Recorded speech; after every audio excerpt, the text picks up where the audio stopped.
Hello everyone. Today we're going to look at modifying a string with some common string functions inside of C#.net. We're going to do that through just this simple event handler shout that should give a hint as to what we'll be doing with the string, and then it'll run this function here.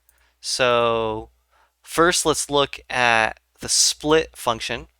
This split function will divide our string into various string elements based on the specific character we're looking for. So let's dive into that with an example.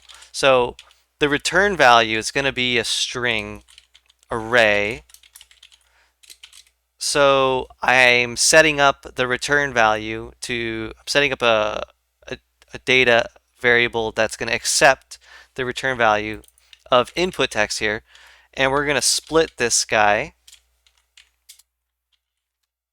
Now inside our split parameter, we need to put what character we're going to split on, and in this case, we're going to split on this comma here.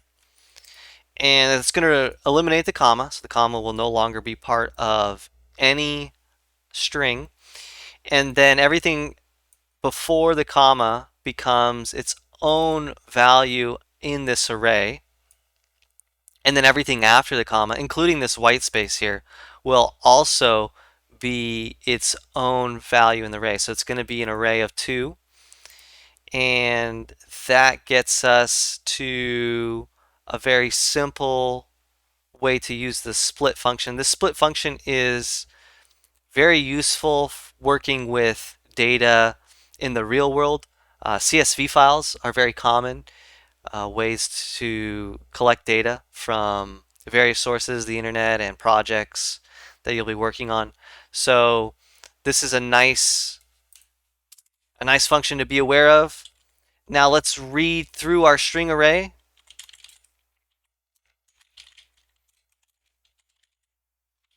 We're going to do that with a simple for each statement here. So each value of the string array is now going to become S value, and it's of data type string. So each value that gets put into string array, in this case, we are splitting into 2 values. So just 2 values in our for each loop. But this would work for a wide variety. If we had more comma separated values, this would work perfectly fine. So the next thing I'd like to do is remove this white space. But before we do that, let's just take a look at what S value displays as right now. Let's show that we've split our string into 2. There's value 1 and there's value 2. You can see the white space there in front of there. And we're going to eliminate that next. So let's eliminate the white space here with the trim function. So S value trim. And now let's store that in a variable, because what I'd like to do is not just make one modification to each string, I'd like to make multiple modifications to these strings. So as we continue through the loop, we're going to just continually modify the string. So let's take a peek at what that looks like. So what we would expect is the T to be aligned right underneath the H there, which is exactly what we got. So we removed the white space in front of the string. Next, let us change this value of there. So we can do that. We can change the exact value of the string using this replace function. So what this replace function will do is it will take 2 other strings, and accidentally changed that. it will take two other strings and update the string value. So if I wanted to change the word hello to something else, I would put hello here. If I did this, it would just remove hello and it would be only an exclamation point.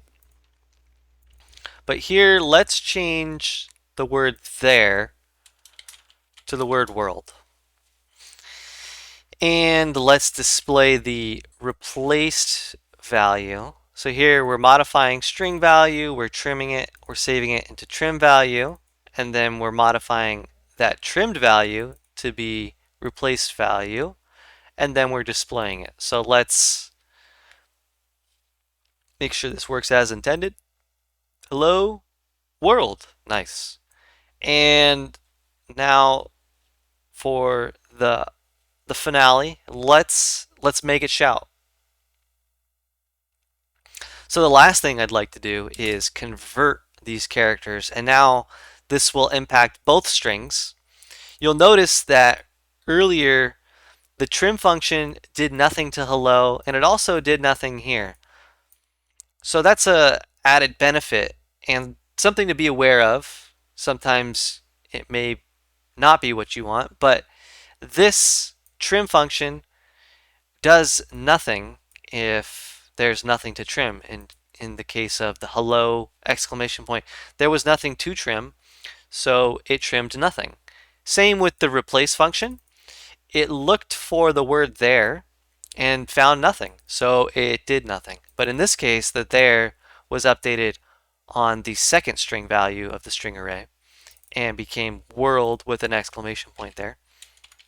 So the last thing I'd like to do is change to uppercase. We're going to call this uppercase value, and we are going to modify the replace value here to upper, and that's all we need to type in for that. And so now what we're going to see are the shout, the uppercase letters of the two strings. Hello, world. And that is the end of our walking through of these common string functions. These are some really nice, commonly used string functions. The uppercase is pretty typical when you're trying to standardize a string and compare it. The replace function is very common in a wide host of examples where you're trying to change this one is probably the most used of all of these. The split function obviously is very nice. You're going to use it once on that data that comes in. The trim function, if you know you have some really weird data, it could be good to trim your data before receiving it. So all of these are some pretty commonly used string functions and good to have in the back of your mind when you're manipulating data. But other than that, that's all we're going to cover in this video. And thanks for watching. Bye for now.